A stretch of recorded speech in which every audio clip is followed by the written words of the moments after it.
Kita mulai ya. Ya. Assalamualaikum warahmatullahi wabarakatuh.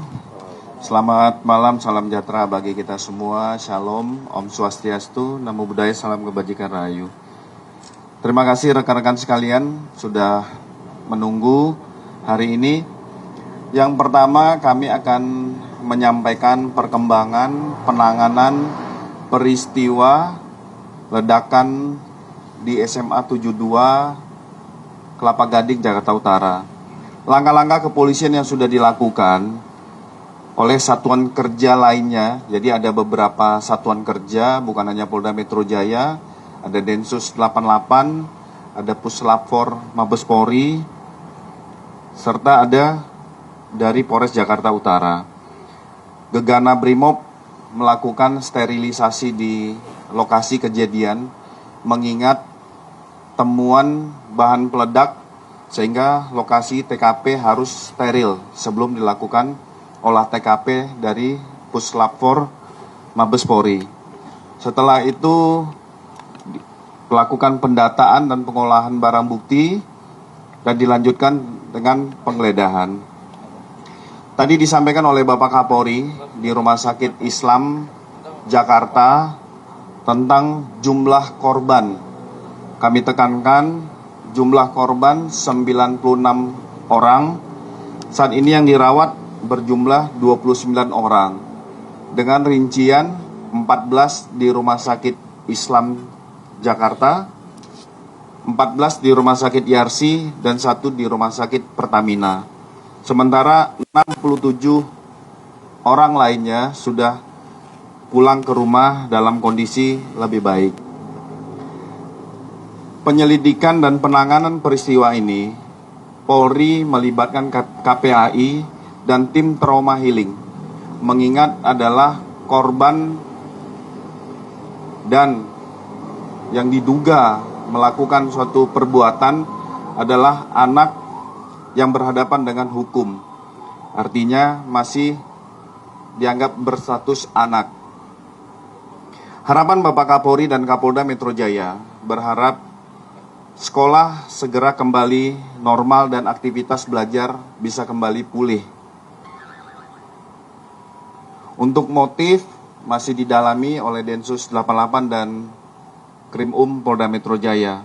Jadi setelah nanti pengumpulan dan analisa barang bukti dari TKP, hasil penggeledahan, pencocokan semua dari keterangan saksi, Pak Kapolri sudah menyampaikan, termasuk Bapak Kapolda Metro Jaya, akan melaksanakan rilis secara lengkap kepada rekan-rekan sekalian, sehingga tidak bias isu, motif, ataupun kejadian yang terjadi.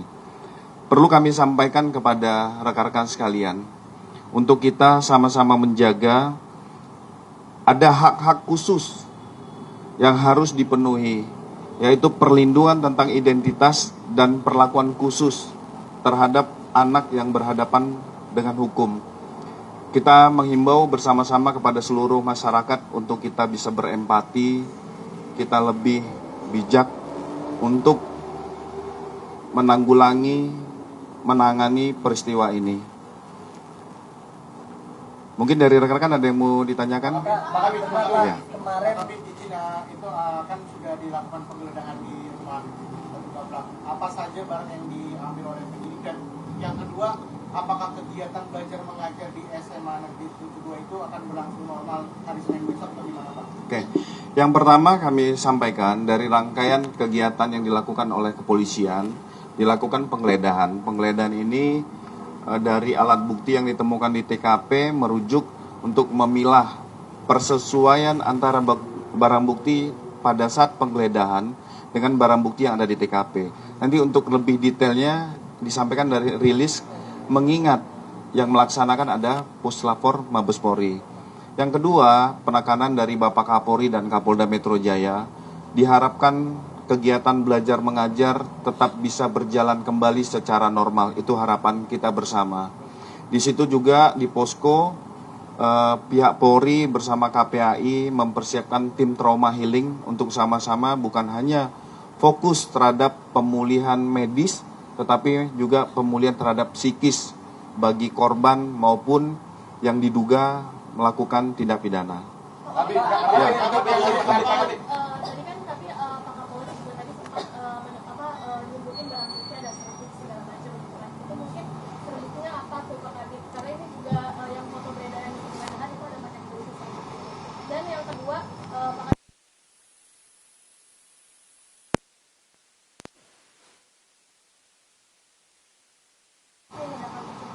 Oke, untuk barang bukti tari serbuk nanti kita sampaikan secara lengkap oleh Puslapor karena memang ya secara scientific investigation pelaksanaan pengolahan barang bukti ini adalah di kewenangan di Puslapor. Nanti secara mereka-mereka yang memiliki keahlian di dalam hal ini. Itu kita tunggu. Tapi belum bisa dipastikan kalau itu ledakan itu berasal dari bom itu. Yang kedua, apakah aksi itu sudah dikategorikan sebagai aksi terorisme menurut undang-undang? Nah ini tadi kami sampaikan ada analisa terhadap motif dan jaringan yang dilaksanakan oleh Densus. Makanya kami berharap rekan-rekan juga bersabar. Satuan kerja ini masih bekerja dari Densus, Puslapor, Mabes Polri, dari Gegana juga mencocokkan dari hasil temuan di lapangan, baik itu apakah dugaan bom ini berasal dari serbuk apa, itu nanti akan dijelaskan dari pihak Gegana, pihak Jibom Gegana. Pak Kabit, untuk ABA sendiri yang ditetapkan itu berarti inisial MF itu ya, 17 tahun, dan saat ini kondisinya seperti apa sih? Ya. Kira-kira bom yang diduga ditaruh di gelas itu, maaf, di tempat kaleng itu, kira-kira benar nggak sih jumlahnya sampai 5 dia menyiapkan? Ya, nanti kalau spesifik terhadap jumlah bom, jumlah barang bukti lain, spesifik serbuk, dan temuan-temuan lain nanti akan dilaporkan, disampaikan pada saat rilis lengkap. Nah, memang disampaikan oleh Bapak Kapolri, salah satu dugaan yang melakukan dalam kondisi ini adalah sebagai anak yang berhadapan dengan hukum.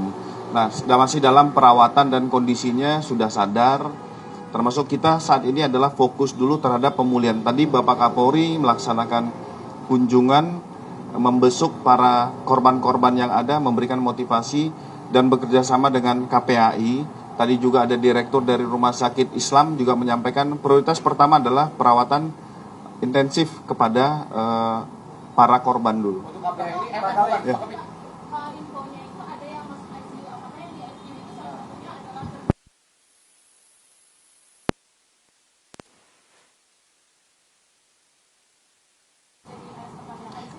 Ya, jadi perlu dijelaskan dari 96, makanya kemarin kita doorstop 54 karena ini masih dinamis.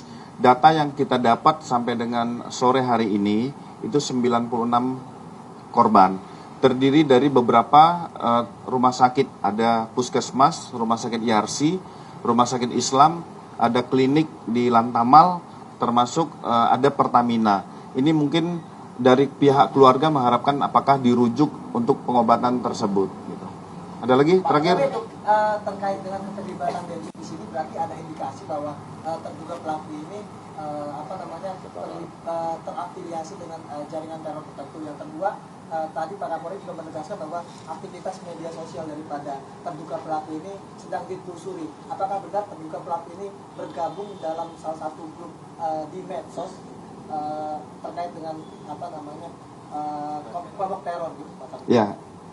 Kami ulangi, pihak Densus 88 menganalisa terkait tentang apakah ini ada kaitan dengan pelaku-pelaku aksi teror lainnya, termasuk bagaimana motif. Itu adalah kewenangan dari Densus.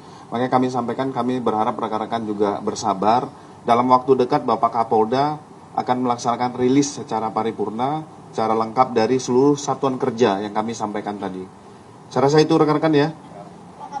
sebelumnya kan awal Oktober juga ada ancaman bom di beberapa sekolah, termasuk di sekolah North Jakarta Interkultur Mbak. Nah, apakah ini ada indikasi keterkaitan atau bagaimana? Sejauh ini belum ditemukan ada keterkaitan, tapi itu pasti akan didalami pihak Densus, pihak-pihak yang berkompeten terkait tentang tugas pokoknya masing-masing. Tetap akan kita dalami. Terima kasih ya rekan-rekan ya. Oh iya, iya saya update.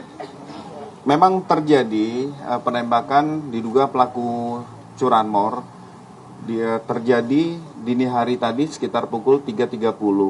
Satu orang korban meninggal dunia, Polres Jakarta Timur dan Ditreskrim Polda Metro Jaya sedang mendalami keterangan beberapa saksi, sudah melakukan olah TKP, juga mendalami dari barang bukti yang ada di lapangan. Kita berharap dalam waktu dekat semoga ini segera terungkap dan pelaku dapat tertangkap. Kita mohon waktu kepada rekan-rekan biar teman-teman di lapangan bekerja. Itu ya. Saat ini dari pihak Pam Swakarsa, masyarakat sekitar lebih kurang ada 3 sampai dengan 5 orang yang sudah diambil keterangan, termasuk pengolahan barang bukti yang ada di lokasi kejadian. Di bagian perut, tertembak di bagian perut.